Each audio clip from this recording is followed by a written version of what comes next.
Welcome back to the Archive Network. Aurelius here, with Malik, curators of the Civilization Archive. We left ancient Greek civilization last time, and you can hear the boots of hoplites on the stones, the debates in marble council chambers, the clang of shields on distant battlefields. Today we pick up where we left off, a city at dawn. Marble walls glint in the first light, while the hum of voices and the clang of the marketplace echo through narrow streets. The Polis has emerged, a remarkable transformation from scattered villages to thriving city-states. Each city-state is a world unto itself, distinct and fortified, marking the beginning of a new era in Greek civilization. But let's not forget the human cost behind these walls. The polis isn't just a political structure. It's a reflection of social dynamics, power struggles, and the lives of ordinary citizens. While you see these city-states as strongholds, I see them as arenas for conflict and cooperation. The bustling agora was not just a marketplace. It was a stage for the daily dramas of life. The agoras and stoas of Athens, Corinth, and Thebes were more than mere trade centers. They were the vibrant beating heart of civic life, where men gathered to debate policy and justice. These discussions shaped the very future of their communities.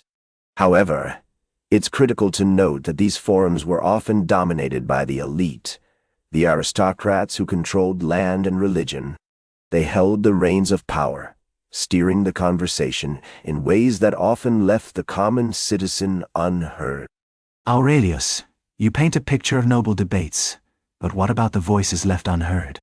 Think about the common men, the farmers, and the laborers who were completely excluded from these discussions. The rise of the hoplite soldier changed everything. These citizen soldiers who fought for their city began to demand a say in governance. Their sacrifices shifted the power dynamics within the polis, making it clear that the voices of everyday people couldn't be ignored any longer. The hoplite did represent a shift in our military landscape, yet it wasn't a complete transformation. The aristocrats still held significant sway, even as new classes emerged, eager to fight for their place. The rituals of battle fostered a sense of camaraderie, compelling the elite to share power, if only marginally. This was not the end of their dominance. Instead, it marked the beginning of a fragile alliance, one that would test the limits of traditional hierarchies and reshape our society. And yet, those alliances were often precarious. Rival city-states like Corinth and Sparta took different paths, which led to fierce competition and, ultimately, conflict. Corinth thrived through trade, bustling with merchants and ideas, while Sparta adopted a strict militaristic way of life under Lycurgus. This divergence of ideals didn't just shape their futures. It created deep rifts that affected countless lives, altering not just their relationships, but the core of their societies. Corinth rose through trade, no doubt about it. Their pottery and luxury goods traveled to distant shores, making them quite prosperous. On the other hand, Sparta was all about discipline and military might. They had dual kings ruling alongside a council of elders, creating a political structure that was truly unique. This divergence in focus not only shaped their societies, but also set the stage for how they interacted with each other and the world for centuries to come. However, this intense focus on military might came at a serious cost. The Helots, who were the subjugated people of Sparta, were left to toil endlessly in the fields, while the Spartans dedicated their lives to training for war. This glaring social inequality created tensions that simmered just beneath the surface. At the same time, we saw tyrants rising in various city-states, seizing power by tapping into the frustrations of the people and promising grand public works that often never materialized.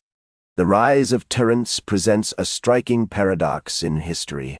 They often operated outside the established structures of power, yet somehow managed to garner immense influence by appealing directly to the masses.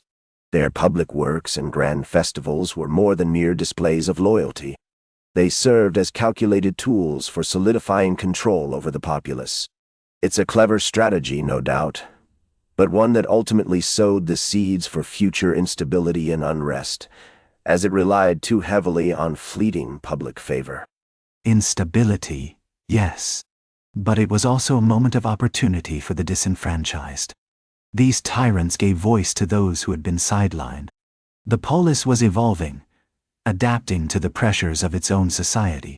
The emergence of written laws, like Draco's Code, marked a critical change in governance. It was a step towards accountability. True, the codification of laws was a monumental step. It laid the groundwork for future governance. But we mustn't overlook the harshness of Draco's Code. It reflected a society still grappling with its own values. Change was on the horizon, yet old rivalries clung tenaciously. The polis was transforming into a battlefield of ideas, with each city-state fiercely vying for dominance. This struggle wasn't just about laws. It was about identity and power. The stakes were high, and the outcome uncertain. And those rivalries would lead to unprecedented challenges for the Greeks. The looming threat of the Persian Empire pushed them to put aside their differences and unite.